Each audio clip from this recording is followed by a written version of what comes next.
Selamat berjumpa kembali dalam Summary Bible Study tanggal 12 April 2023. Bible Study kita pada hari ini mereview kembali tentang pembahasan video yang berjudul The Higher and the Lower Nature Part 1. Kita membahas 5 ayat pertama di dalam video.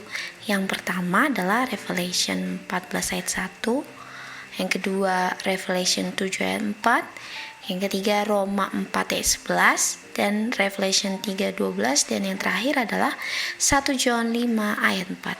Kita mau belajar bagaimana menghantarkan informasi yang ada di dalam 5 ayat ini untuk bisa diungkapkan sehingga bisa didengar oleh orang lain dengan baik dan orang itu dapat mengerti apa yang kita sampaikan tanpa salah mengerti. Setelah kita membaca 5 ayat tadi, kita temukan kesimpulan demikian. 144.000 ini pasti berbicara tentang orang yang selamat. Dan orang yang selamat yang adalah 144.000 ini harus ada nama Bapa di dahi mereka. Dan nama Bapa yang ada di dahi mereka merupakan seal. Dan seal kata lainnya adalah sign yang ditulis di Roma 4 ayat 11. Dan tanda yang ada di dahi mereka yang adalah nama Bapa itu juga disebut sebagai righteousness. Artinya righteousness yang dimateraikan di dahi orang yang selamat, yang pada konteks ini disebut 144.000 itu bisa didapatkan apabila orang itu beriman. Iman itulah kenapa orang itu dimateraikan. Dan kemudian harus ada yang ditaklukkan berdasarkan Revelation 3 ayat 12. Dan orang yang bisa menaklukkan kesenangan-kesenangan dunia, lust of the eyes, pride of life, adalah orang yang memiliki iman atau beriman yang sudah dimateraikan. Artinya orang yang beriman ini tahu yang menaklukkan atau yang memberikan kemenangan bukan menggunakan usahanya sendiri. Karena kata iman itu sendiri menjelaskan bahwa orang itu percaya bukan kepada dirinya sendiri. Karena iman tidak bisa digunakan untuk mengungkapkan bahwa orang percaya kepada dirinya sendiri. Iman digunakan sebagai definisi bahwa orang itu percaya kepada yang bukan dirinya. Artinya saya menang karena saya percaya bahwa kemenangan yang saya peroleh ini diperoleh dari yang bukan saya. Oleh sebab itu saya menerima kemenangannya melalui iman, atau saya percaya kepada orang ini atau orang yang bukan saya. Jadi hasil kemenangan yang bukan saya peroleh karena saya percaya.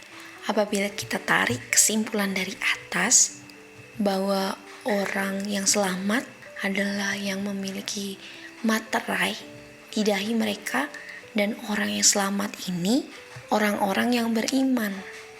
Artinya karakter yang ada di dahi itu adalah hasil saya percaya. Kalau saya tidak percaya, jangan harap saya memiliki nama Bapa di dahi saya. Pada saat ini kita masuk ke dalam pembahasan ayat yang tertulis di Genesis 2 ayat 7. And the Lord God formed man of the dust of the ground and breathed into his nostrils the breath of life, and man became a living soul. Di ayat tersebut kita bisa mendapatkan informasi bahwa manusia atau living soul terdiri dari 2 hal. Dan 2 hal itu adalah the dust of the ground yang kita bisa sebut sebagai fisik, dan the bread of life, yang kita juga bisa sebut sebagai spirit. Manusia yang hidup atau living soul harus memiliki dua unsur itu. Artinya, sebelum dia menjadi living soul, dua bahan itu sudah ada. Iya, sudah ada, tetapi belum disatukan.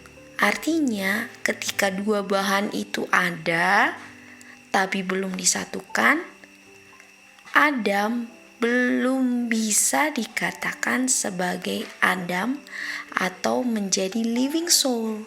Karena tanah tetap tanah dan bread of life tetap bread of life. Jika mereka tidak disatukan dan tidak bisa dikatakan sebagai living soul. Oleh karena living soul hanya boleh dikatakan living soul apabila dua unsur itu dipersatukan. Untuk lebih mengerti, kita pakai contoh cerita, oke? Ketika Gady masih kecil dan Coco Ray masih kecil, apakah pada saat itu mereka berdua bisa dikatakan Mr. and Mrs. Raymer? Tentu saja tidak bisa, karena mereka belum dipersatukan dalam ikatan pernikahan. Gady tetap Gady dan Raymer tetap Raymer. Mereka sudah ada sebelum ikatan itu ada. Artinya sama hal dengan living soul. Bread of life sudah ada sebelum bread of life dipersatukan dengan the dust of the ground. Sama halnya dengan the dust of the ground sudah ada sebelum dipersatukan dengan bread of life untuk menjadi living soul. Jangan bingung ya. Living soul hanya menjadi living soul apabila dua unsur itu digabung menjadi satu. Artinya manusia yang hidup adalah terdiri dari dua unsur menjadi satu. Namanya tidak menjadi satu, bukan manusia dalam bentuk apapun, kapanpun dan dimanapun. Namanya tidak menjadi satu, tidak ada namanya living soul atau manusia yang hidup. Namun, kalau dibilang ada, bagaimana ya penjelasannya? Apabila manusia bisa dikatakan manusia sebelum unsur tanah dan unsur nafas disatukan, artinya Adam sudah ada sebelum Adam diciptakan. Artinya Adam sudah ada dalam bentuk nafas, yang mana nafas itu ada di dalam Tuhan Yesus. Artinya Adam ada di dalam Tuhan Yesus. Artinya Adam diberikan kepada Tuhan Yesus oleh Bapa. Artinya Adam sudah ada bersama-sama dengan Bapa semenjak kekekalan. Artinya Bapa membutuhkan Adam untuk menjadikan semuanya ada. Dari kesimpulan yang barusan kita dengarkan, apakah pernyataan itu benar, saudara-saudara? Dari kesimpulan itu, kita bisa simpulkan bahwa pernyataan itu salah dan tidak bisa menjadi satu kebenaran. Mari kita kembali lagi ke pembahasan kita. Manusia itu terdiri dari spiritual dan fisikal. Dari segi spiritualnya terbagi menjadi dua, yaitu intelektual dan moral power. Yang ada hubungannya dengan spiritual atau mind, fisikalnya adalah organ otak. Artinya organ otak itu fisik, tidak bisa dipisahkan dari mind.